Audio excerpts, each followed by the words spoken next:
მოგესალმებით, ეთერში გადაცემა რეზიუმე, სტუდიაში მუშაობს ჟურნალისტი მერაბ მეტრეველი. მივესალმებით ჩვენს რადიო მსმენელებს, ვინც გვისმენს FM 103.9-ზე, რადიო პალტრის ეთერი და ასევე მივესალმებით ჩვენს ტელემაყურებლებს, ვინც გვიყურებს ტელეკომპანია პალტრა ნიუსის ეთერი. ზე ატლანტიკის მთავარმა რედაქტორმა საინტერესო ფაქტი მოხდა ამერიკაში. ჯეფრი გოლდბერგმა სტატია გამოაქვეყნა, სადაც დეტალურად დაწერა იმის შესახებ, რომ 11 მარტს აშშ-ის ადმინისტრაციის მიერ იემენში სარაკეტო იერიშების განხორციელებამდე 4 დღით ადრე მაიკ უოლცისგან ეროვნული უსაფრთხოების საკითხებში დონალდ ტრამპის მრჩეველი მესენჯერ სიგნალ ჩატში სახელწოდებით OTPC Small Group-ში მიწვევა მიიღო.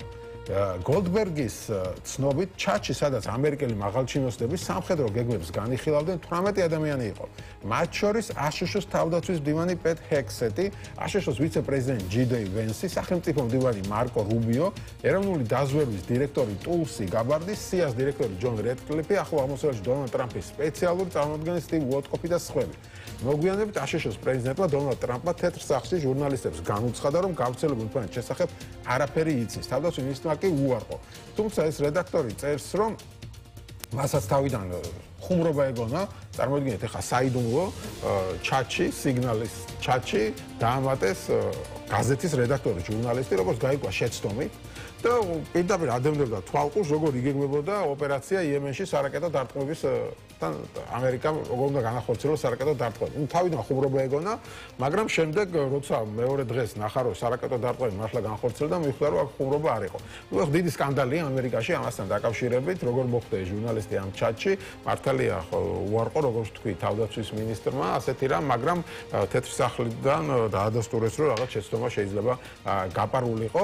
დღეს ჩვენ გავაგზავნებთ საუბარს საერთაშორისო პოლიტიკაზე, იმიტომ რომ ხედავთ, რომ ამერიკის პოლიტიკა ძალიან ბევრ რამეს განსაზღვრავს, ამერიკაში მიმდინარე მოვლენები, მათ შორის ჩვენს რეგიონშიც და განსაკუთრებით უკრაინის ომთან დაკავშირებით და ასევე ბუნებრივია საქართველოსთან დაკავშირებითაც ჩვენი სტუმრები იქნებიან გიორგი ტომასიანი, საერთაშორისო ურთიერთობების სპეციალისტი, რომელიც ცოტა ხანში შემოგვიერთება, ასევე ნიკა ჩიტაძე, ექსპერტი საერთაშორისო საკითხებში. ნიკას მივესალმებით, გამარჯობა ნიკა. მადლობა გადაცემაში მონაწილეობისთვის და როგორც გითხარი, მინდა რომ ვისაუბროთ ზოგადად დღეს არსებულ სიტუაციაში, ანუ რა სიტუაცია შეიქმნა. არ ვიცი, ეს ამერიკის ადმინისტრაცია ყოველდღე რაღაც ახალ სიურპრიზებს გვთავაზობს. ამერიკის ახალი ხელისუფლება შერაშტაბეჭდილება გრჩება საბოლოო ჯამში საით შეიძლება წავიდეს ეს პროცესები. დღეს ჩვენთვის ასიკეთოთ შეიძლება გამვითარდეს თუ პირიქით. იმიტომ რომ ჩვენი ბედი ბევრად არის სოფლიო გეოპოლიტიკაზე დამოკიდებული. კი ბატონო, კი. დიდი მადლობა შეკითხვისთვის, მივესალმები ტელემაყურებელს. ბატონო, ესე იგი მოგახსენებთ ჩემი აზრით მას შემდეგ რაც ტრამპის, ასე ვთქვათ, როგორც ამერიკის შეერთებული შტატების პრეზიდენტის უფლებამოსილება შევიდა ძალაში, ანუ 2025 წლის 20 იანვრიდან, უამრავი შეცდომა იყო დაშვებული როგორც საშინაო პოლიტიკის, ასევე საგარეო პოლიტიკის, ან თუნდაც ისე საგარეო ეკონომიკური საქმიანობის მიმართულებით, უამრავი, ხო? პირველი ის, რომ ასეულათასობით ადამიანი სახელმწიფო მოხელე განთავისუფლდა თანამდებობიდან, მათ შორის ეს არა მხოლოდ თქვათ USAID-ის წარმომადგენლები, არამედ თვითონ სხვადასხვა, ასე იგი, აშშ-ის სხვადასხვა სამინისტროს თუ დეპარტამენტის წარმომადგენელი. აქ მიზანი რა არის, რომ თითქოს ახლა ეს ბიუროკრატიული აპარატი შეიკვიცოს და შემდგომში შესაბამისად შეიზღუდოს სახელმწიფო ხარჯები, რატომ? იმიტომ რომ ტრამპის ერთ-ერთი თავდაპირება იყო რა, გადასახადების შემცირება, სხვადასხვა ტიპის გადასახადის შემცირება, სწორედ ამიტომ თქვა ბიზნესმენებმა წინასაარჩევნო კამპანიის დროს მას მხარი დაუჭირეს, ხო?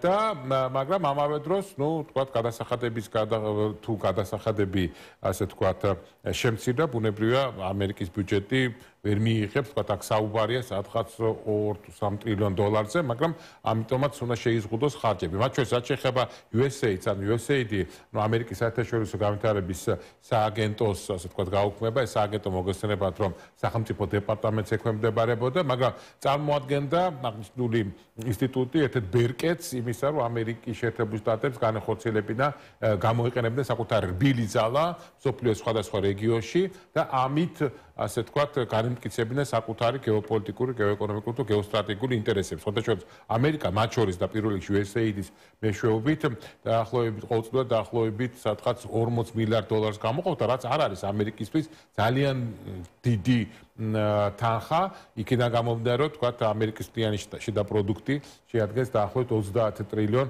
ამერიკულ დოლარს. ეხლა ნუ თქვათ ეს საგარეო დახმარებები ასევე თქვათ იზღუდება და რაც შეეხება ასევე თქვათ საერთაშორისო ბიზნესს, ნუ აქ ახსენეთ და მიუხედავად იმისა, რომ თითქოს ტრამპის ერთ-ერთი მთავარი წინასაარჩევნო დაპირება იყო რა ბიზნესის ხელშეწყობა, ხო, ბიზნეს სტრუქტურების, ბიზნეს სუბიექტების ხელშეწყობა, მაგრამ შედეგად მივიღეთ ის, რომ ამერიკის ასე თქვათ წამყვანი კომპანიების ესე კაპიტალიზაცია თქვათ წამყვან საფონდო ბირჟებზე შემცირდა დაახლოებით 4 ტრილიონი დოლარი. 4 ტრილიონი დოლარი, ანუ ძალიან დიდი ფინანსური ზარალი გაიცეს. პირველ რიგში თქვათ ილონ მასკმა, ხო, რომელიც ბუნებრივია თქვათ, ვიცით, ტრამპის ერთ-ერთ თავარ თანამოაზრედ განიხილება, მაგრამ იგივე ბლუმბერგის მონაცემები თქვათ, მისი ქონება შემცირდა დაახლოებით 100 მილიარდი დოლარით და მნიშვნელოვნად სადღაც 20%-ზე უფრო მეტად შემცირდა თქვათ ტესლას, რომელსაც ტრამპი აკონტროლებს კომპანია ტესლას, ესე იგი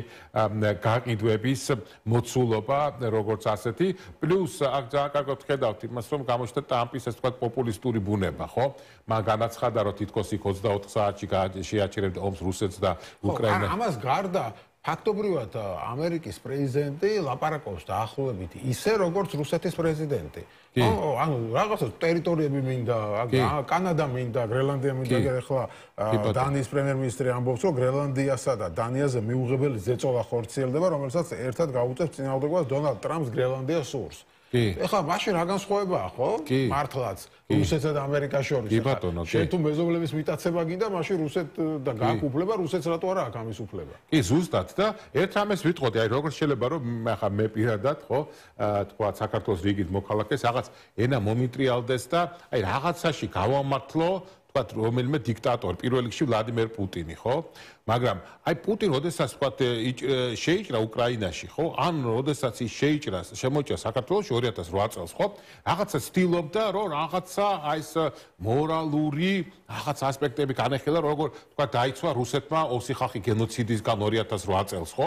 ან როგორ თქვა დაიცვა ესე იგი რუსი ხალხი უკრაინელთა ესე იგი გენოციდისგან დონეცკის და ლუგანსკის ოლქში გაანთავისუფლა ყირიმი, მაგრამ რაღაც ეს პროპაგანდისტული მანქანა მუშაობდა. ანუ თუნდაც იგივე, როდესაც გიტლერი შეიჭრა, თქვა პოლონი გიტლერი როგორ შეიძლება ხა ენა მომიტრიალდეს და ხა გიტლერი როგორმე გავამართლა, მაგრამ დაანაშაულეს პოლონეთი, იმას რომ თითქოს პოლონეთის ჯარი თქვა სამხედროები თავს დაესხნენ გერმანიის რადიოლოკაციურ სადგურს გლუვიცეში და შესაბამისად გერმანია იზოლებული იყო პასუხი გაეცა. ან იგივე საბჭოთა კავშირი როდესაც შეიჭრა ფინეთში, რომ თითქოს ფინეთის артиллერიამ იქ იყო მაინლას ინციდენტი, რომ ფინეთის артиллერიამ დაბომბა საბჭოთა პოზიციები და იძულებული იყო საბჭოთა კავშირი, რომ დაეწყო საპასუხო სამხედრო მოქმედებები. ანუ თუნდაც სტალინი და გიტლერი, ხო? ისინიც კი რაღაცნაირად ცდილობდნენ, რომ რაღაცნაირად მორალურად გაემართლებინებდნენ და თავისი აგრესიული ქმედებები, ხო? და ამ დროს ახლა ტრამპი აბსოლუტურად თქვა უპასუხისმგებლობთ აცხადებს იმას, რომ თქვა წვიტავს პალესტინელი ხალხის ბედს, წვიტავს გრენლანდიის ბედს, რომ გრენლანდია დანიას რაში ჭირდება და ნუ თქვა იქ მექსიკის ყურეს დაარქვა თქვა ამერიკის ყურე და პანამაში თქვა ამერიკას შევა, ანუ ყველაფერს წვიდა, მაგრამ პრინციპში თვითონ თავის თავს უფნის ჩემის აზრით ძალიან დიდ პრობლემას, ხო? იმიტომ რომ რა თქმა უნდა ის არასერიოზულად აღიქვება, ანუ ნათლად ჩაასწრო თქვა რუსეთ-უკრაინის ომის შეჩერება მას ამ შემთხვევაში არ შეუძლია. როცა აცხადებდა 24 საათში შეაჩერებდა ომს, ნუ რაც შეეხება გრენლანდიას, ხო? ნუ ეხლა გრენლანდია რაში ჭირდება თქვა ამერიკის შეერთებულ შტატებს, იგივე თქვა ეს მიწის იშვიათ მინერალებზე არის საუბარი, იმიტომ რომ გრენლანდია, რომელიც მსოფლიოს ყველაზე დიდი კუნძული არის, ხო, რომლის ფართობია 2.184.000 კვადრატული კილომეტრი, გრენლანდიის ტერიტორიაზე არის განთავსებული სადღაც 1.5 ტონა სხვადასხვა იშვიათი მეტალები, მათ შორის ლითიუმი, მათ შორის ტიტანი. ნუ რაც შეეხება მექსიკის მექსიკის ყურეს, რომელსაც ამერიკის ყურე უნდა დაარქვას ტრამპმა, მიზანი რა არის, რომ თქვა მექსიკის ყურე მდიდარია ნავთობის საბადოებით. პლუს კიდე მექსიკა მდიდარი არის ვერცხლის საბადოებით. პანამის არხს რაც შეეხება, სტრატეგიული მდებარეობა უკავია და ერთმანეთთან აკავშირებს წყნარ და ატლანტის ოკეანეს, უმოკლესი გზა არის, ხო, დამაკავშირებელი. მაგრამ ეხლა, როდესაც ეგეთ განცხადება კეთდება, რომ ჩვენ დავამყარებთ კონტროლს, თან არც არაფერი არ გამოდის და ღმერთმა არ თქნას რომ გამოდის უარესია. კი, რა თქმა უნდა, ყველაფერი ტრამპის განცხადებები ეწინააღმდეგება საერთაშორისო სამართლის ნორმებს, სახელმწიფოს ტერიტორიული მდგრადობის პრინციპს, შიდა საქმეებში ჩაურევლობის პრინციპს, როგორც ასეთს და ეს არის რა თქმა უნდა აგრესიული ქმედებები, რომელსაც გამართლება არ არის. გიორგი ტუმასიანი შემოგვიერთდა, საერთაშორისო ურთიერთობების სპეციალისტი, ჩვენ ვსაუბრობთ იმის შესახებ, რითი განსხვავდება ტრამპის მოქმედება, რიტორიკა ამ შემთხვევაში ჯერ მოქმედებაზე არ გადასულა და ნუ პოლიტიკა საქციელი პუტინის საქციელისგან, ხო, რომელიც ამბობს, რომ აი მე რაღაც ტერიტორიები უნდა დავიპყრო, უკრაინა სახელმწიფო არ არის და ასე შემდეგ, ხო? და საქართველოს რაღაც ორი გუბერნია იყო თბილისის და ქუთაისის. ტრამპისგან, რომელიც ამბობს, რომ აი რაღაც მე 51 შტატი არის ჩემი, კანადა, გრენლანდია მე უნდა წავიღო და სხვა ქვეყნების ტერიტორიები უნდა, ასე ვთქვათ, ავითვისო. ხო, ეს მისი განცხადებები ხო ლეგიტიმაციას ახდენს პუტინის მოქმედებებს, ხო, ამერიკას თუ აქვს უფლება რაღაც პრეტენზია განაცხადოს კანადაზე, გრენლანდიაზე, მაშინ პუტინს რატო აქვს უფლება საქართველოზე და უკრაინაზე განაცხადოს პრეტენზია. ხო, აი რასთან გვაქვს საქმე, რა ხდება სოფლიო პოლიტიკაში? ნამდვილად მოგესალმებით, ნამდვილად სახიფათო განცხადებები არის, იმიტომ რომ გარკვეულწილად ეს არღვევს საერთაშორისო სამართლის ფუნდამენტს. თუმცა რა თქმა უნდა, ეხლა შეერთებული შტატების პირდაპირ შედარება რუსეთთან შეუძლებელია, იმიტომ რომ იგივე შეერთებული შტატები ქმედებებით ამას არ ახორციელებენ. არანაირი სამხედრო მოქმედებები არ დაუწყია, ფაქტია. უბრალოდ იგივე პანამის არხის შემთხვევაში ვხედავთ, რომ ისაუბრა სამხედრო მოქმედებებზე, მაგრამ ზეწოლა მოახდინა იმისთვის, რომ BlackRock-მა უკვე, ანუ უმსხვილესმა ამერიკულმა კორპორაციამ იყიდა ორივე პორტი, რომელიც მდებარეობს პანამის არხის ორივე მხრიდან. შესაბამისად, ჩინეთის გავლენები იქ უკვე შესუსტა. გეოპოლიტიკური ნაბიჯია უბრალოდ ერთი მხრივ ტრამპი თამაშობს ავტორიტარების წესებით, მაგრამ მეორე მხრივ ამით ნამდვილად აძლევს ამ ავტორიტარებს ლეგიტიმაციას, მაგრამ აქ მთავარი კითხვა იცით რაში არის? ამ ავტორიტარებს ამ ტრამპის ლეგიტიმაციის მიღმა რამე პრობლემა თუ ქონდათ ზუსტად იგივეს გაკეთებაში, რასაც აკეთებენ? არა. შესაბამისად, გარკვეულწილად ტრამპი ახლა იგივე მიდგომებს იყენებს ბევრ საკითხში და ერთადერთი პრინციპი ამ შემთხვევაში დგას ამერიკის ინტერესები. ანუ პირობითად თუ იგივე ლოგიკით მაშინ ჩინეთს შეუძლია ტაივანზე განაცხადოს პრეტენზიები, რა ლოგიკითაც ამერიკამ განაცხადა პანამის არხზე პრეტენზიები, იქ შეერთებული შტატები ამას არ დაუშვებენ საკუთარი ინტერესებიდან გამომდინარე. შესაბამისად, მთავარი საკითხი ის არის, რომ საქართველო და უკრაინაც აღმოჩნდეს ამერიკის ინტერესებში.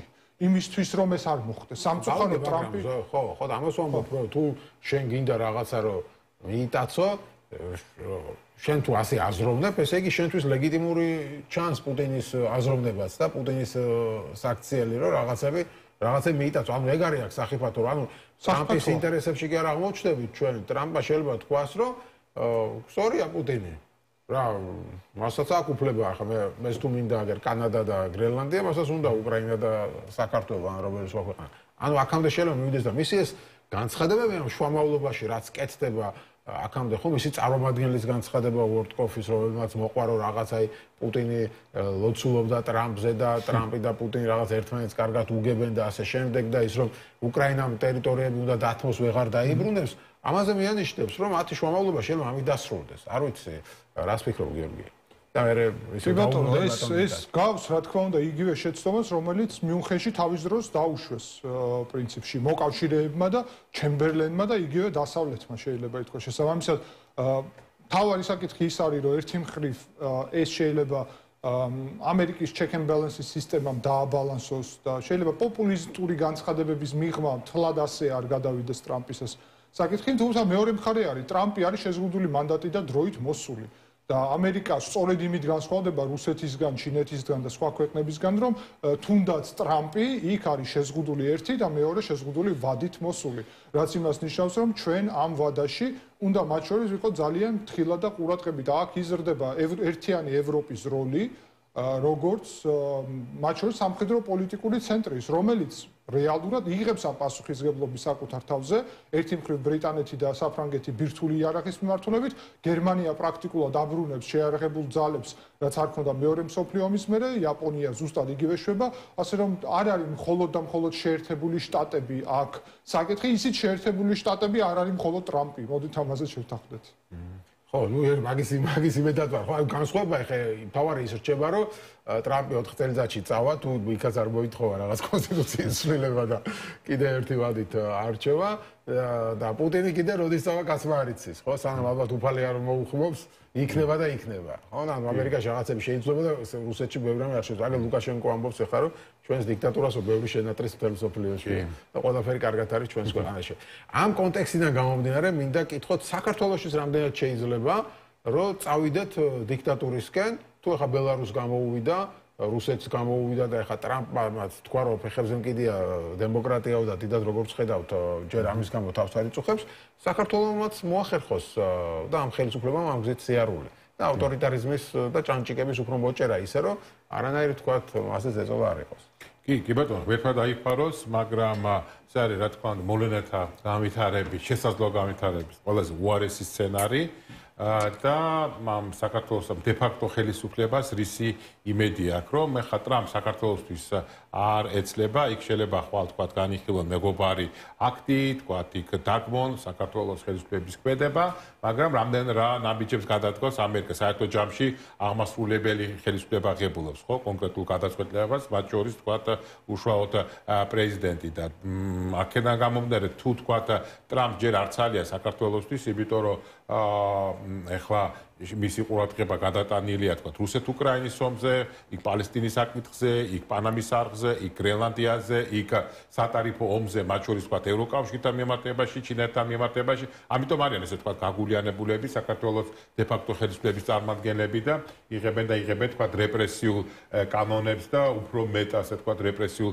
ქმედებას, როგორც ასეც მიმართავენ, მაგრამ თუ რა თქმა უნდა ამერიკის შეერთებული შტატების ინტერესში ისე ვიქნება საქართველოს, არა თქვათ დემოკრატიის განვითარების კუთხით, არამედ თქვათ უფრო გეოპოლიტიკური კუთხით, არა დემოკრატიის კი ბატონო, რა თქმა უნდა, მაგრამ ნუ ტრამპისთვის თავარი ღირებულება არა, მისთვის თავარი არის ეს გეოეკონომიკური და გეოპოლიტიკური ინტერესი, ხო, როგორც ასეთი, ხო, ახლა იგივე გრენლანდი რატო არის დაინტერესებული, რომ თქვათ 1.5 ტონა, სხვადასხვა ის მიწის იშვიათი ლითონი არის განთავსებული, იმიტომ არის დაინტერესებული და სურს მithვეს, ნუ რაზეც უკვე ჩვენ ვისაუბრეთ, ხო, და მაგრამ თუ ინტერესი მithometes ახლა თქვათ ცდილობენ თქვათ ამერიკელი კონგრესმენები დაარწმუნონ ტრამპი იმაში რომ ზეწოლა უნდა განხორციელდეს საქართველოს დე-ფაქტო ხელისუფლებაზე ხო იმიტომ რომ ტრამპი თავის ინტერესებიდან გამომდინარე ხო თუ მან ჩათვალა რომ საქართველოს დღევანდელი დე-ფაქტო ჩათვალა კი არა ასე თქვათ გაითვალისწინა ის ფაქტი რომ საქართველოს დე-ფაქტო ხელისუფლება თანამშრომლობს ირანთან თქვათ იქ ჩინეთს გადასცემენ სტრატეგიულ ობიექტს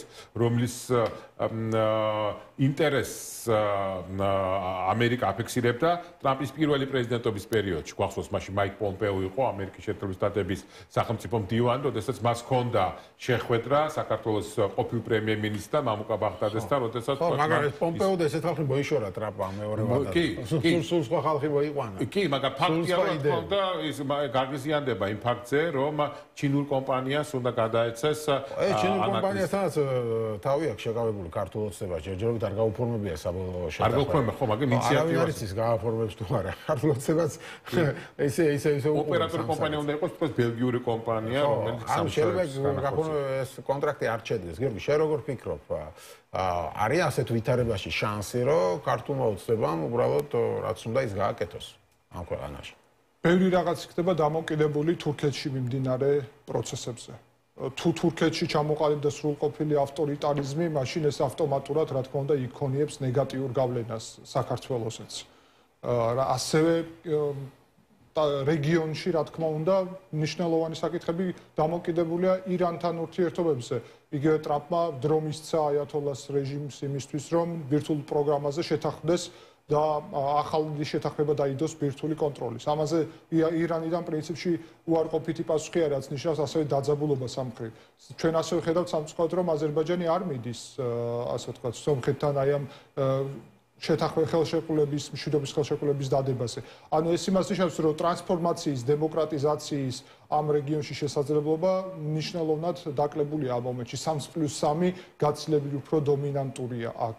ამ ჭრილში ხდება რელევანტური ის, რაზეც ქალბატონმა პრეზიდენტმა სალომე ზურაბიშვილმა დღეს ლიეტუვას სეიმში ისაუბრა პრინციპში. მან აღნიშნა, რომ საქართველოს როლი არა მხოლოდ შავი ზღვის უსაფრთხოებისთვის და კავკასიისთვის არის ძალიან მნიშვნელოვანი, მათ შორის სომხეთიც აღნიშნა პრეზიდენტმა, არამედ ასევე ცენტრალური აზიის რესურსების და ტრანზიტის მიმართულებით. შესაბამისად, თუ ამ კუთხით შეერთებული შტატები, როგორც ძალიან სწორად აღნიშნა ბატონმა ჩიტაძემ, რომ მას გეოეკონომიკურად დასჭირდება კავკასიაში, ევრაზიის ცენტრში, ცენტრალურ აზიასთან, სომხეთისკენ მისასვლელი კომუნიკაციები გზა და თუ ეს გზები ხედავს შეერთებული შტატები, რომ საფრთხის ქვეშ არის ჩინეთისთვის გადაცემით და რა თქმა უნდა ანაკლიაში პრაქტიკულად გადაცემული არის, ეს საკითხი გადაწყვეტილია და შესაბამისად საფრთხე მაინც ემუქრება შეერთებულ შტატებს ეს ვარიანტი ნებისმიერ შემთხვევაში არ აწყობთ. ამიტომ თუ ჩვენ ვნახავთ პანამაში რაც მოხდა, პანამაში უკვე ჩინური კომპანიები იყვნენ შესული და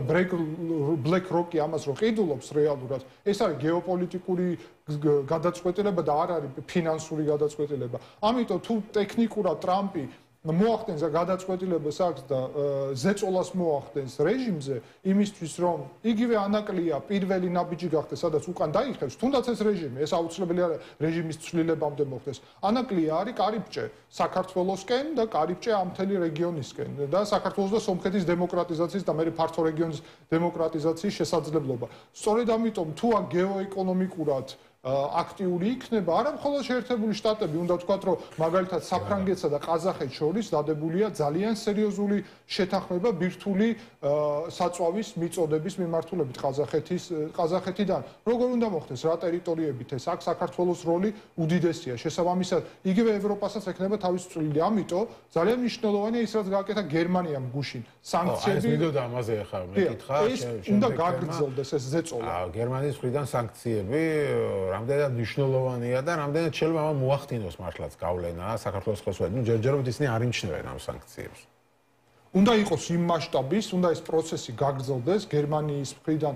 შეერთებულ შტატებთან ძალიან აქტიური მუშაობა საჭირო. ერთიან ახალ ძლიერ ევროპასთან მუშაობა იმისკენ და 31 მარტის უდიდესი მანიფესტაცია, რომელიც თბილისში დაანონსებულია ქალბატონი პრეზიდენტის და მთელი პოლიტიკური ესტაბლიშმენტის ჩვენი ლიდერების მიერ ცხადია ძალიან მნიშვნელოვანი ნაბიჯია რომ გაცოცხლდეს პროტესტი ხალხის გაზაფხული მოვიდა ასეთი ლოზუნგით არის ეს პროტესტი იმისთვის რომ ეს პროცესები ამ პროცესებმა გამოიწვიოს ახალი ყურადღება საქართველოსთან ბოლოსკენ მანამდე ნიკა თქვენი აზრით მინდა გერმანიის სანქციები ხო გერმანიამ გამოაცხადა რომ რამდენიმე მაღალჩინოსანი დაასანქცირა ეს არ დაუსახელებია გვარები, თუმცა გერმანია მნიშვნელოვანი ქვეყანაა, ხო, ხა ბალტიისპირეთი როცა ამას აკეთებს, ბალტიისპირეთის მიმართ საკონცერტო მწვავე განცხადებები გააკეთეს და ჯერჯერობით დუმს ქართული ოცნება გერმანიასთან დაკავშირებით, იმიტომ რომ ხა გერმანია სხვა, ხო, სხვა წონა აქვს.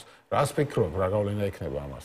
გავლენა ექნება, იმიტომ რომ ბუნებრივია, რა თქმა უნდა, სხვა წონა, თუმცა რა თქმა უნდა, ჩემი დიდი პატივიცემა მინდა დაუდასტურო ბალტიისპირეთის ქვეყნებს, საქართველოს მეგობარ ქვეყნებს ჩეხება გერმანიას კი ბატონო ევროკავშირში წამყვანი ეკონომიკაა ხო თო გერმანიის მთლიანში პროდუქტის მოცულობა აღემატება 3 ტრილიონ ამერიკულ დოლარს პირველი ეკონომიკა არის და ნუ მეოთხე ეკონომიკა მსოფლიოში მშპ-ს მოცულობის მიხედვით და გამომდინარე აქედან რა თქმა უნდა თქვა გერმანიის პოზიციას ამ შემთხვევაში ევროკავშირის სხვა ქვეყნებიც აუცილებლად გაითვალისწინებენ ხო თუმცა უფრო სრულყოფილი სანქციები უნდა აღიაროთ მიიღო იგივე ბალტიისპირეთმა და უკრაინამ ეკონომიკურ სანქციებზე არის საუბარი გერმანია ჯერჯერობით თქვა როგორც ვიცი თქვა აი სავიზო შეზღუდვებს აწესებს მაგრამ საჭიროა კონკრეტული ეკონომიკური ხასიათის სანქციებიც ამოქმედება მაგრამ ფაქტია რომ ასე თქვა ყინული დაიძრა ფაქტია რომ მიუხედავად იმისა რომ დღეს დღის წესრიგში არის თქვა რუსეთს და უკრაინას შორის ცეცხლის შეწყვეტის შესახებ ხელშეკრულების გაფორმება მიუხედავად იმისა რომ მიმდინარეობს სატარიფო ომი აშშ-ს და ჩინეთს შორის და ევროკავშირი აწარმოებს უბრალოდ აშშ-ს ახალი ადმინისტრაცია აწარმოებს სატარიფო ომს ევროკავშირთან მიმართებაში და ნუ ორივე მხარე აცხადებს რომ კი ბატონო დამატებით თქვათ ერთმანეთს საპასუხო ტარიფებს ესე თქვათ დაუწესებენ და თქვათ ევროკავშირი ამუშავებს ეგრეთ წოდებული ბაზუკას ეფექტის პრინციპს ანუ საპასუხო ტარიფებს რაც შეეხება იქ ახლო აღმოსავლეთში სამწუხაროდ ომი ისევ განახდა თქვათ ხო მაგრამ მიუხედავად ამისა თქვათ საბედნიეროდ საქართველოს ისევ რჩება ევროკავშირის და დასავლეთის დემოკრატიული საზოგადოების დღის წესრიგში შეიძლება ტრამპის მხრიდან ყურადღება ოდნავ მოდუნებულია თუმცა ხვალ მეგობარი აქტი განიხილება ესე იგი რაც მისასალმზე ბოდიში და ასევე თქვათ რაც შეეხება ევროკავშირის ყველაფრის მიუხედავად თქვათ ახალი სანქციები იქნა ამოქმედებული და ეს სანქციები გაგრძელდება რა თქმა უნდა აქ არ არის საქმე იმაში რა თქმა უნდა ყველა დოკუმენტ შესწავლა ჭირდება კონკრეტული პროცედურები ყოველდღე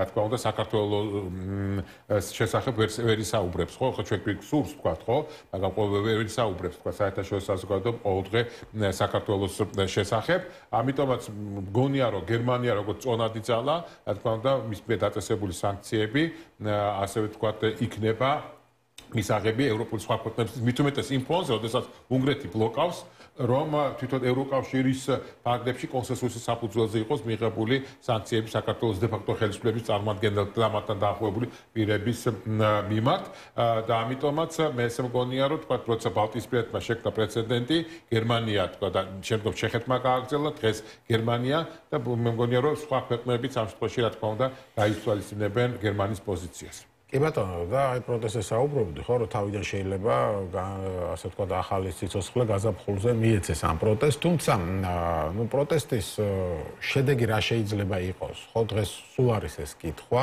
იმიტომ რომ ამდენი ხანი გრძელდება და შედეგი ჯერ ის არის რომ ხალხს უფრო მეტ ადამიანს აპატიმრებენ უფრო მეტ ადამიანს აჯარიმებენ უფრო მეტ რეპრესიულ კანონებს იღებენ ჭანჭიკებს უჭერენ და ასე შემდეგ შედეგი პირველ რიგში არის ეს საერთაშორისო სანქციები ამ ყველაფრის ამ პროტესტის შედეგი არის და ქართული ხალხის ბრძოლის, მაგრამ ამავდროულად ჩვენ უნდა გვესმოდეს, რომ ეს არის დილეგიტიმაცია ამ ხელისუფლების, ხელისუფლება უზურპირებული ძალის, რომელიც ძალიან მნიშვნელოვანია ასეთ სიტუაციაში ჩვენ არასდროს ყოფილი ვართ. მე ვფიქრობ, საზოგადოების კიდე დრო ჭირდება იმისთვის, რომ მთლიანად გაიაზროს საერთოდ სად ვიმყოფებით. არაღიარებული სანქციების ქვეშ მყოფი ეგრეთ წოდებული ხელისუფლება, რომელსაც შეჩერებული აქვს ევროკავშირში ინტეგრაცია და სტრატეგიული პარტნიორობა შეერთებულ შტატებთან, ეს იმხელა ამბავი არის, რომ ამას გარკვეული დროც ჭირდება, რომ ეს მთლიანად გააზრებული იყოს, მაგრამ პარალელურად რა თქმა უნდა, ეს პროტესტი ასევე მნიშვნელოვანია იმისთვის, რომ შეკვეთა იყოს პოლიტიკური და პოლიტიკური შეკვეთა დღეს ამ შეკვეთას პოლიტიკური სპექტრი ვერ პასუხობს. შეკვეთა არის ძალიან მკაფიო და მე ვფიქრობ 31 მარტს სწორედ ეგ გამოიკვეთება კიდევ ერთხელ, რომ ჩვენ გვჭირდება მონოლითური ერთობა იმისთვის, რომ ამ ავტორიტარიზმს დაუპირისპირდეთ და ამის მკაფიო მაგალითი არის თურქეთი. 48%-ის მქონე წინა საპრეზიდენტო არჩევნებზე რესპუბლიკურმა სახალხო პარტია პრაქტიკულად დაამარცხა თითქმის ერდოგანი, მაგრამ დღეს არის ძალიან სუსტი განადგურების პირას, ანუ ერდოგანი აპირებს მთლიანი 50%-იანი დაჭერილი ყავს თავარი კონკრეტულად. დიახ და სწორედ ეს არის, რომ იქ არის უძლიერესი ქემალისტური პარტია, ხო და ვაფერს ვერ უშვებიან, ხო და ჩვენთანაც ასე შეიძლება განვითარდეს. აქ არის ძალიან მნიშვნელოვანი, რადგან იქ არის ერთობა, რადგან იქ არ არის ესე გაყოფილი პოლიტიკური ველი. არის პოლიტიკური ლიდერი, თუნდაც ციხეში, მაგრამ ის არის ფიგურა, რომელსაც შეუძლია ქვეყნის მართვის პასუხისმგებლობა. ეს არის სიძლიერე. ერდოგანს ესე მარტივად ამის გაკეთება არ შეუძლია და ჩემი ერთადერთი აქ დასკვნა არის ის, რომ ჩვენ რადგან არ ვგავართ დღეს თურქეთის ამ მოცემულობას, 4 პარტია არის ჯერ კიდევ სხვა პატარა პარტიები, ქალბატონი პრეზიდენტის ლიდერობა პოლიტიკური და მომავალი როგორც მომავალი ალბათ პრემიერ-მინისტრის ან გარკვეული ლიდერის, ხო? იმიტომ რომ ლიდერი ნიშნავს პრემიერ-მინისტრს ჩვენი კონსტიტუციის მიხედვით. უნდა განისაზღვროს რას ვაკეთებთ. იქ ძალიან გასაგებია რომ სტამბულის მერი ექრემ იმამოღლუ არის პოტენციურად პრეზიდენტი და ამაზე თვითონ საუბრობს. ვინ არის ჩვენი პოტენციური პრემიერი? პოლიტიკური შეკვეთა რომ შესრულდეს, გჭირდება რომ პოლიტიკური ლანდშაფტში ეს გამოიკვეთოს ბოლომდე და ხალხს კონდეს რწმენა ვინ იბარებს პასუხისმგებლობას ქვეყანაზე, რომ შეძლებენ შეინარჩუნონ მშვიდობა, მათ შორის რუსეთის მიმართულებით, სადაც საფრთხეები ნამდვილად არსებობს, თუმცა ამავდროულად რომ ჩვენ ვიცოდეთ რომ რეჟიმის წინააღმდეგ ბრძოლაში ჩვენ ყველანი ვართ ერთიანი. არ შეიძლება იყოს დაყოფილი. ჩვენ რასაც ხედავთ, კი ერთმანეთს რო აკრიტიკებდნენ ბოლო კვირეების განმავლობაში ეს პოლიტიკური პარტიები, ეს არის მიუღებელი. სწორედ თურქული მაგალითი გვიდასტურებს, რომ ჯერითი გვიდასწრებს რომ ადგილობრივ არჩევნებზე გამარჯვება არაფერს არ ნიშნავს, ამიტომ ადგილობრივ არჩევნების თემა მგონი ამით დახურულია, იმიტომ რომ დააკავეს მერები მოხდეს თანამდებობიდან და რა, ანუ თუნდაც თუ გაიმარჯვებს ოპოზიცია ოქტომბერში ამ არჩევნებზე აზრი არ აქვს. შესაბამისად შეკვეთა გასაგებია. გასაგებია, ნახოთ როგორ გამithარდება მოვლენები, ყველა გადაცემას ასე ვასრულებ, იმიტომ რომ მართლაც ბევრი რამ გაურკვეველია. გიორგი ტუმასიანი, საერთაშორისო ურთიერთობების სპეციალისტი, ნიკა ჩიტაძე, ექსპერტი საერთაშორისო საკითხებში იყვნენ ჩვენი სტუმრები. ჩვენ გავს რეკლამა, რეკლამის შემდეგ კი ევროპიდან ჩაგვერთვება გოგი წულაია, იცით რომ ის არის პოლიტიკურ ემიგრაციაში და ემიგრანტები აორგანიზებენ აქციას სწორედ სოლიდარობის მიზნად თბილისში მიმდინარე აქციები და სწორედ ამ აქციის შესახებ მოგვითხრობს ბატონი გოგი, ასე რომ დაგველოდეთ. მოგესალმებით რაშასე, როგორც გითხარით, გადაცემის ამ ნაწილში, მეორე ნაწილში ჩვენ ჩაგვერთვება გოგი წულაია, რომელიც ემიგრაციაში იმყოფება, იცით, ის არის ახალი ქრისტიან-დემოკრატების თავმჯდომარე და როგორც ბატონმა გოგიმ გითხრა, ემიგრანტები აპირებენ სოლიდური აქციები დაორგანიზონ ევროპის ქალაქებში, სწორედ ხარდასაჭერად იმ აქციების, რომელიც იმართება საქართველოში, ის ახლა ბელგიიდან გვერთვება, მივესალმებით მას, გამარჯობა ბატონო გოგი. ბატონ გოგი, თუ ესმის ჩემი. კი ბატონო, როგორც ვიცი, რაღაც ტექნიკური პრობლემაა და დაუბრუნდებით მას, გეტყვით ორი სიტყვით, თუ რა ხდება ამასთან დაკავშირებით, ну როგორც ბატონმა გოგი მითხრა გადაცემამდე, ემიგრანტები, რომლებიც იმყოფებიან ევროპის სხვადასხვა ქვეყნებში, აქვთ სურვილი, რომ ერთდროულად სხვადასხვა ქალაქში გაიმართოს აქცია მხარდასაჭერად და არის ხაზი ბატონ გოგი. ბატონ გოგი, გესმით ჩემი? კი, მესმის კი. ხო, მადლობა გადაცემაში მონაწილეობისთვის და მოკლედ უფრო დეტალურად რო გითხრათ, რა აქცია იგეგმება, რომელ ქალაქებში და ასე შემდეგ. მადლობა პირიქით მოწვევისათვის. და ცეცხლი ოლიგარქიას თავისუფლება, რა თქმა უნდა, პოლიტპატიმრებს პირველ რიგში. მინდა გითხრათ, რომ ჩაფიქრებული გვაქვს ძალიან დიდი ემიგრანტული ჯგუფი უკვე ამაზე მუშაობს, რომ ერთდროულად ერთ დღეს ჩატარდეს ევროპის რაც შეიძლება მეტ ქალაქში, თქვა 30-40, რა ვიცი რა გამოგვივა. ეს ცოტა რთული საქმეა, მაგრამ რაც შეიძლება მრავალ ქალაქში ერთდროულად ჩატარდეს აქცია და რა თქმა უნდა მოთხოვნები რაც თბილისშია ის იქნება, მაგრამ ახლა მაგას დაემატება რაღაც ემიგრაცია ვატარებთ თქვა ევროპის დედაქალაქებში და სხვა ქალაქებში ამას დაემატება მოთხოვნა რომ რაც შეიძლება დააჩქარონ სანქციები, დაყადაღება და თუ რამე მექანიზმი გააჩნია ევროპას კიდევ სხვა ყველა ფორმის და ყველა მექანიზმის ამუშავება რაც შეიძლება სასწრაფოდ, იმიტომ რომ აი ყოველი დღე, ყოველი წამი ძიმი არის გინდა პატიმრებისთვის, გინდა დაჯარიმებული ადამიანებისთვის, გინდა იქუჩაში დგომი ადამიანებისთვის. ეს პროცესი უნდა დაჩქარდეს. და აი ამ მოთხოვნით გვინდა, ვცდილობთ ყოველ შემთხვევაში რა გამოგვივა ცოტა ძნელი საქმეა. მაგრამ რამდენად არის ემიგრაციაში, ასე ვთქვათ, ერთსულოვნება ამ მიმართულებით? აი მაგაზე დამასწარი ძალიან კარგი შეკითხვაა, მადლობა მაგაზედაც ხაზი მინდოდა ხაზგასმა, იმ წინადადებას დავამთავრებ და გიპასუხებ. ვცდილობთ რომ აქციები გაიმართოს რაც შეიძლება ადმინისტრაციულ შენობებში, ან საგარეო საქმეთა სამინისტროს და პრემიერ-მინისტრის ოფისს და ასე შემდეგ. ნახოთ რა გამოგვივა. ახლა მე მინდა გითხრათ რომ საქართველოს თან გასხვევებით აქ უფრო მობილიზებულია ჩემი აზრით ადამიანები, ყოველ შემთხვევაში სხვადასხვა ორგანიზაციები არსებობდა იმიგრაციაში. ჩამოთვლას არ დავიწყებ, შეიძლება ვინმე გამომჩეს და გული დაწეს და მათ დააფუძნენ ერთიანი ორგანიზაცია ქარები, რომლის ეგიდითაც სტარდება ეს აქციები.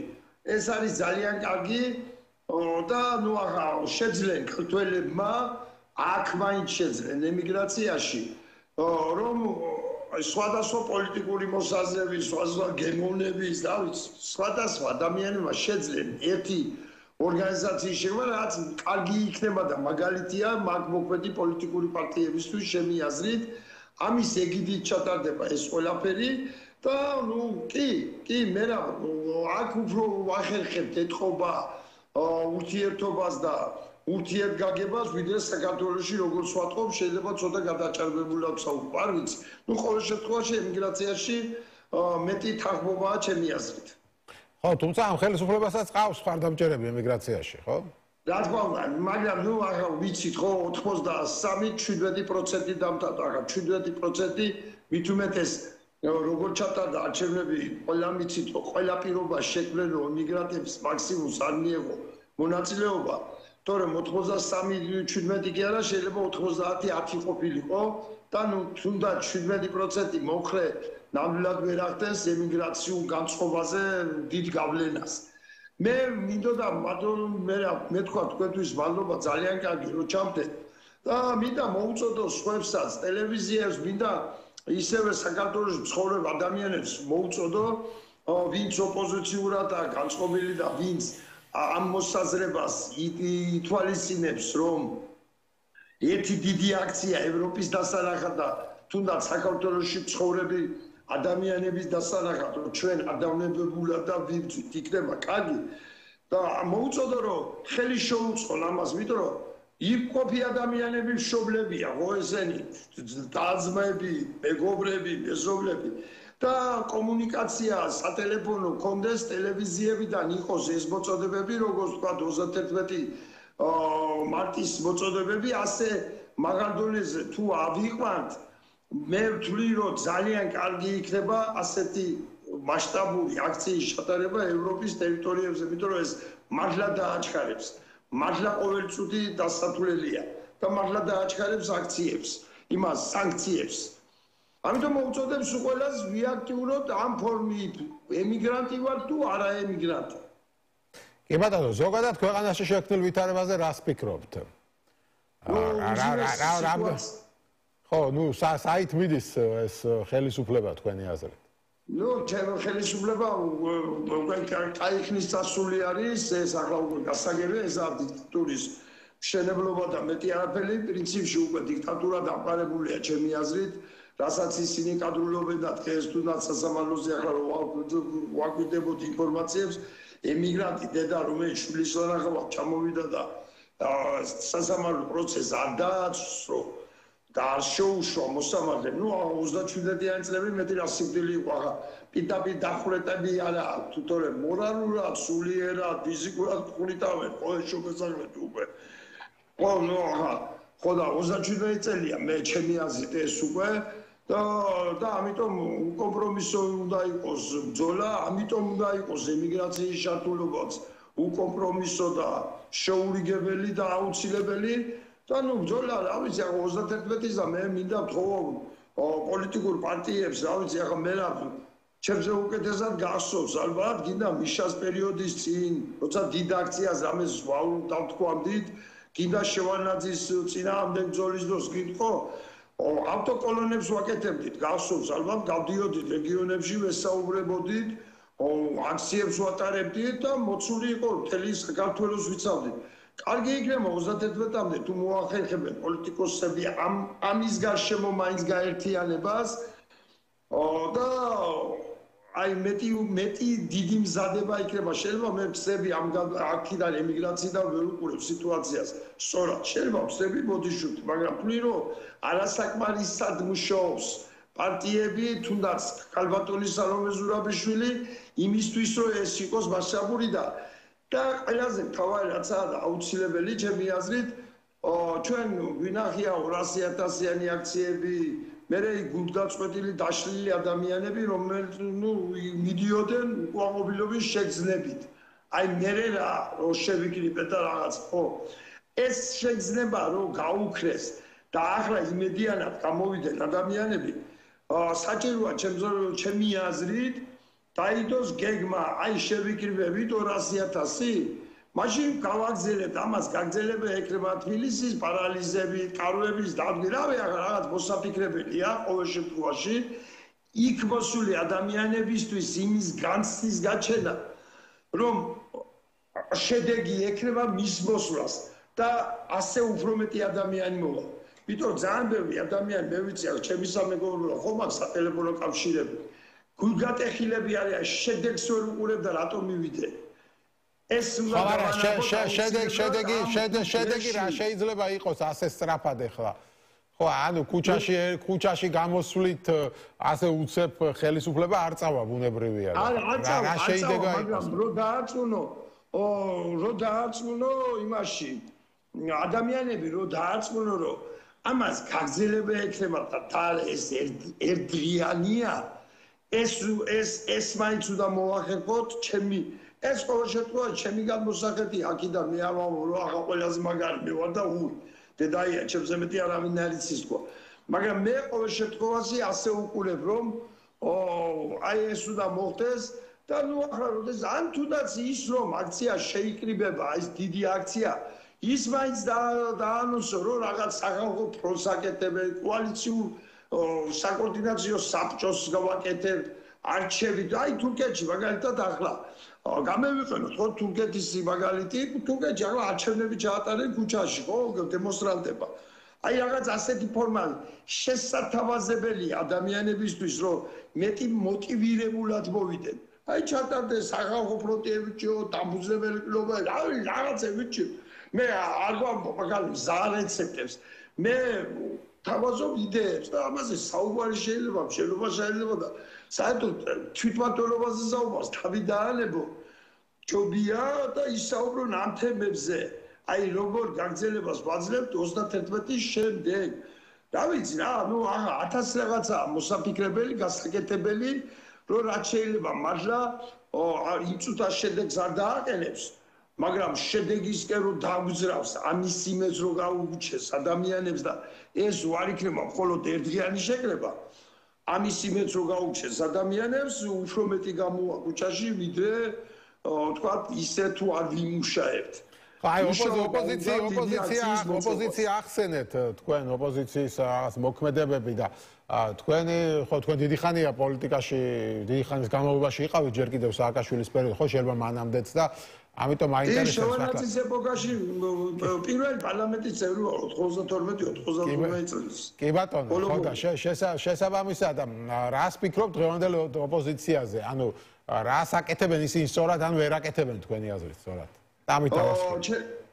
ჩემი აზრით, ნუ პირველი რაც მინდა ვთქვა, ოპოზიცია რომ ასეთი სუსტია, ეს არის ობიექტური მიზეზებით გამოწვეული, როცა ხელისუფლებამ 12 წლის განმავლობაში ფულით, დაშინებით, ყველაფრით ებრძვის პარტიების არსებობას და ანადგურებს. კიდევ კარგ მდგომარეობაშია ეს პარტიები, რაცა ნუ აღარ იმის პარო ისინი სუსტები არიან და პოლიტიკურ ამინს ვერ ქმნიან და პირიქით მივზდებთ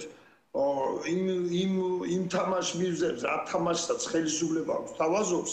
ეს არის რა ვიცი რა დიდი სუსტის ნიშანი მაგრამ მე ვთვლი რომ ამას ობიექტური და სუბიექტური მიზეზები აქვს უფრო ობიექტური მიზეზები და ნუ ახლა ამას 12 წელია ცდილობს რომ ასეთები ვიყოთ პოლიტიკოსები ხო ამას 12 წელი მიზანმიმართულად აკეთებს ხელისუფლება და რა გასაკვირია ახლა რომ უკეთესები არა ვართ მაგრამ ახლა რომ უნდა შეიცვალოს მომენტი და ახალგაზრდობამ უნდა ძალადობა კაი გაგებით აი ზეცოლა ამ ოპოზიციური პარტიების სადმი მიმართოს რათა ისინი უფრო აქტიურები გახდნენ და უფრო მეტად პოლიტიკამ უფრო მეტად შემევიდეს ამ ბრძოლაში და პოლიტიკური პროცესები დაიწყოს ეს არის აუცილებელი მე ჩემთვის მაგალითად მიუღებელია როდესაც ახლა ჭიათურის მეშახტეები არიან კაფიცული და არ ცდილობ მათთან მისვლას, მათთან კონტაქტს და პირდაპირ აი ტაბუსადებ, აი მაგენმა არ მიმიღება. შენ არ მიგიღებავ რა. ნუ ახლა ხო ჭიათურის ეს გაფიცული მეშახტეები ემიჯნებიან ამ პროტესტს, რომელიც თბილისში მიდის. გასაგებია, ემიჯნებიან. მათ განაცხადეს, რომ მიუღებელია მათთვის ეს ხალხი და ასე შემდეგ. გასაგებია, ესე იგი რას ნიშნავს ეს? ეს ნიშნავს, რომ მას აკონტროლებს სუსი. სუსი მართავს ახლა იმას. ესე იგი სახელმწიფო რაღაცას შესაძლებლად მართავს სიტუაციას, ამას როდის რაში გამოიყენებ? არიცი, რაში გამოიყენებს და ამას არ ებძვი. არ ვცდილობ ჯუდევიჯერ, ახლა იგან 100 კაცი წარა იმ 6000 ადამიანში და მე ყველა აქციაზე ავდიოდი. ყველა აქციაზე ვიყავი აბსოლუტურად, როცა ჭიათურაში იყო, ტყიბულში იყო თუ ზესტაფონში თუ ნებისმიერ ქალაქში. და როცა მიტინგში ხალხში დავდიოდა ვისაუბრებოდი ხალხის უმეტესობა არ იყო განწყობილი კეთილა და ხვდებოდა რომ აბიტურებს ის მიტოვებოდა დგომი გამოსვლელი რომელიც ხელისუფლებას ეხვეწება რაღაცას იგანი უკმაყოფილო იყვნენ მაგრამ მათ თვითონ არ ჰქონდათ ამის შანსი რომ ლიდერობა გაეწიათ და შეგუებული იყვნენ ამას ასეთი ადამიანები იქნება ახლა იქ ასობით იქნება იმაზე იმუშავე როგორ შეიძლება არ ემუშაო და შეტყვის არ გამეიყენო სიტუაცია რომელიც ხელისუფლებისთვის პრობლემაა ხელისუფლებას თუ ებზი მისი ყველა შეცდომა მისი ყველა დანაშაული მის საწინააღმდეგო უნდა გამეიყენო მაშინ ხარ პოლიტიკოსი აპარა სიკვდილია მას სხვანაირად როგორ ახლა პოლიტიკაზე ამას როგორ მაზავ 10 კაცი მაინც არ უნდა გამეიფირო იქიდან ბოლო ვერ გევიგე ჭიათურაში 20% მაინც გვაქვს აღებული კაცო იმ 20%-დან იმუშავე და დააფეთქებული აი ასე უნდა მიატო შენ მე არ გიდივარ შენი დედაც ესე ხوار უნდა მიუდგე ადამიანებს თუ კიდე უგნურები იყვენ თუ კიდე შესწომილები იყვენ და ახლა ის ფულს იღებს იმაში რომ ეს ასე მარტოს იმდენზე ხوار ამაქვს აუბარ იგენ უნდა დაისაჯოს მაგრამ იქო გულუყილო ადამიანებია უიმედო განათლება ნაკლებობა აგვენ უნდა ვაღიარო და ცოტა კიდე ეწყინო კიდე არა ახლა რომ ამას დაიჯერებ რასაც იქ ხელისუფლების თქმა ხო იმას თქმა მიატოვო ქართველია რაცო და ჩვენ არა ვარ დამნაშავეები რომ ისინი ასე ფიქრობენ პოლიტიკასები იქნება ჩვენ დავაკეთებ მუშაობა გასაგებია მადლობა მიუდგეთ რა საქმეს და იმას იგნორის გაკეთება არ შეიძლება ფლიანად დაუთმოთ ეს პროცესი ხელისუფლებას პატარა ხინჯი მაინც უნდა შევიტანოთ ჩიგნით გასაგებია მადლობა დიდი გოგიწულაია გვერდთხოვდა ბელგიიდან როგორც გითხარით ემიგრაციაში გეგმება აქცია ნახოთ როგორ გამოვა და რამდენიმე ქალაქში ერთდროულად დიდი აქცია ასეთი იყო გადაცემა რეზიუმე მე გემშვიდობებით 1 საათით ცხვრის ნახევარზე დაგიბრუნდებით გადაცემით პოლიტიკური სივრცე